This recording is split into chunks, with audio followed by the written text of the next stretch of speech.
نحمده ونصلي ونسلم على رسوله الكريم أما بعد وبأسانيدنا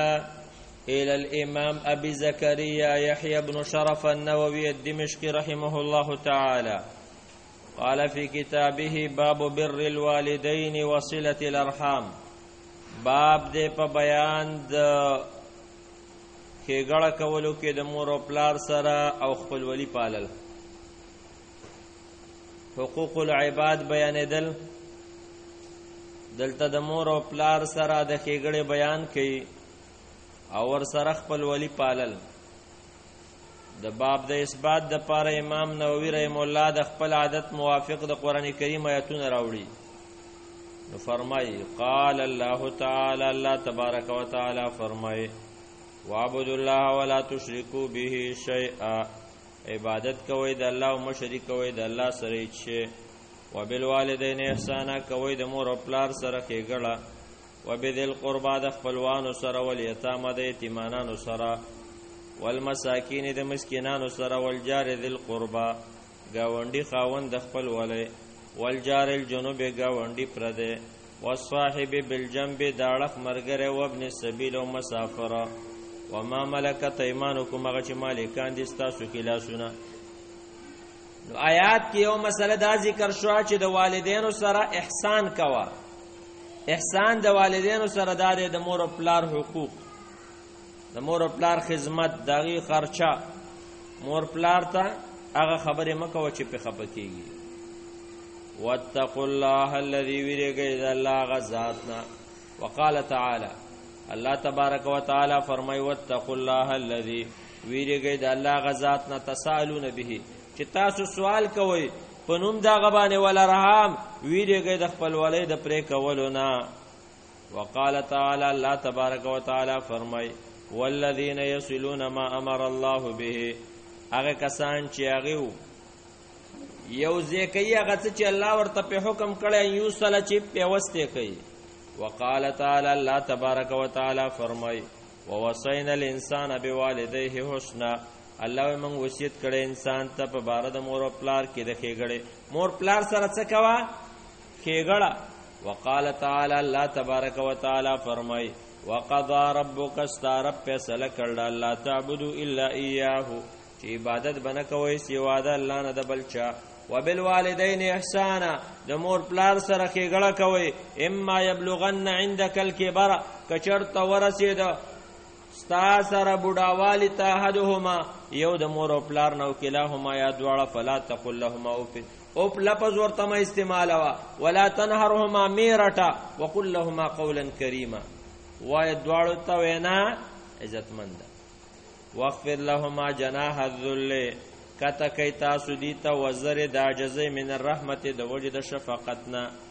وقل رب ارحمهما وایا الا زما په مور او پلار رحم وکي کما ربیانی صغیرا لکه زما تربیت چې کړې په ماشوموالي وقال تعالی الله تبارک و تعالی فرمای ووصینا الانسان بوالديه الله وای من وصیت کړی انسان ته په باره د مور او پلار کې حملته امه بار کړی د لره مور د وهنن په کمزورۍ علی وهنن د پاسه د کمزورۍ نه وفصاله فی عامین او د جداواله په 2 کالو کې دی د مور نه انشکر لی الله فرمای ما ورته دا حکم کړی زما شکر وباسئ ولې والدی کو د مور او پلار په نهایتونو کې الله د خپل ځان سره د مور او پلار حقوق ذکر کوي د مور او پلار بچي باندې ډېر حقوق دي لکه څنګه چې پتا باندې د الله حقونه دي اوس حدیث دی باب کې واورئ وعن ابي عبد الرحمن عبد الله بن مسعود رضی الله عنه روایت دی قال فرمایدا سألت النبي صلى الله عليه وسلم ما د نبی علیہ السلام نه تاسو کوي العمل احب الى الله تعالی کما عمل الله ته محبوب دی قال وی فرمایله الصلاه على وقتها منذ بخل وقت باندې قلت ما ثم يبكم یو عمل قال والبر الوالدين مور پلار سره نیکی کول قلت ما ثم يبكم یو عمل قال والجهاد في سبيل الله ده الله پلار جهاد متفق علیه وعن ابي هريره رضي الله عنه روایت ده قال فرمایدا قال رسول الله صلی الله علیه وسلم فرمایلی دی لا یجزی ولد والدا بدل نشي ورکوله بچي پلار ته الا یجده مملوکا مگر کدا بچي مند کی پلار لره غلام فیشتریه ويخلف فیاتقه ازادی کی رواه مسلم. وعنه دا بورجون روایت دی دنم دارنگا ان رسول الله صلی الله علیه وسلم قال یقینا الله پیغمبر فرمایلی دی من کان یؤمن بالله والیوم الاخر چا چې ایمان راوړ په الله او ورځ وروستنه باندې فلوکرم دی فود ملما قدر دی. ومن کان یؤمن بالله والیوم الاخر څوک چې په الله او ورځ د آخرت ایمان راوړي فلیصل رحم او خپل ولیدي او پالي. ومن کان یؤمن بالله والیوم الاخر څوک چې ایمان راوړي په الله او ورځ وروستنه فلیقل خیرا یا دې خبرې کوي او لیسمت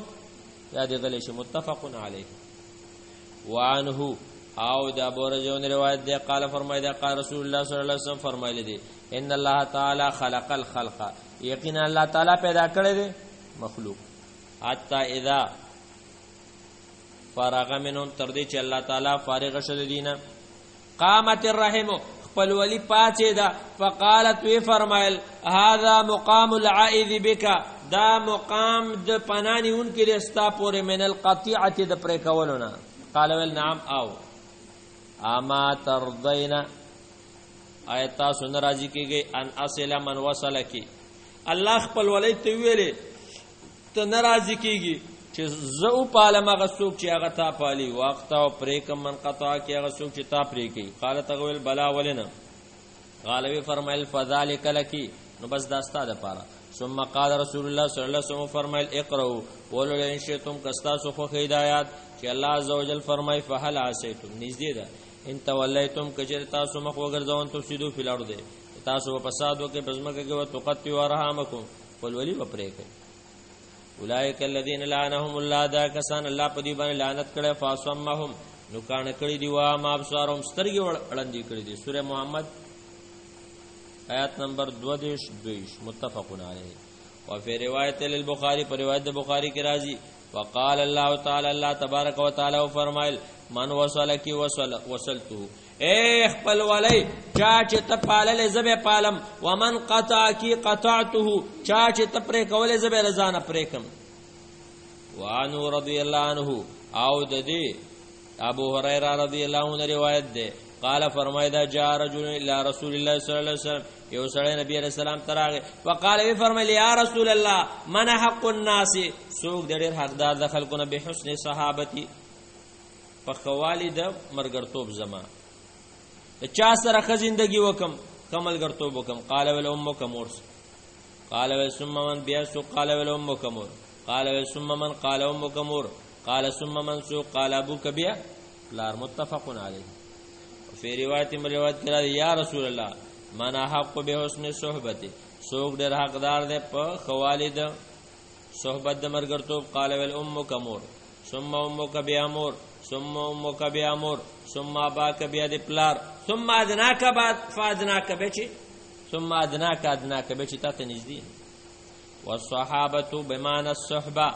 صحابه په معنی د صحبت مرګرتوب سره. وقول دا قول ثم اباک هكذا هو منصوب دغه شان دا منصوب دی بفعل محذوف په فعل محذوف سره ای ثم بر اباک ای بیا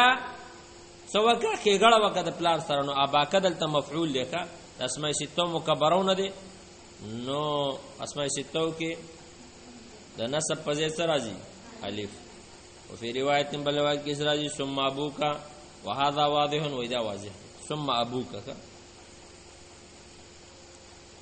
وعنه او د دې ابو رجون روایت دی ان نبی صلی الله علیه وسلم قال اذ نبی علیہ السلام د روایت نقل کړي د الله پیغمبر فرمایي رغمان فو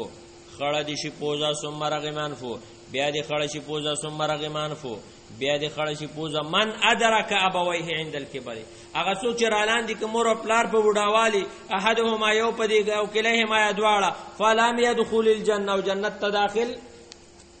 نشي متفق علیه. نو دې احادیثو کې غټ مقصد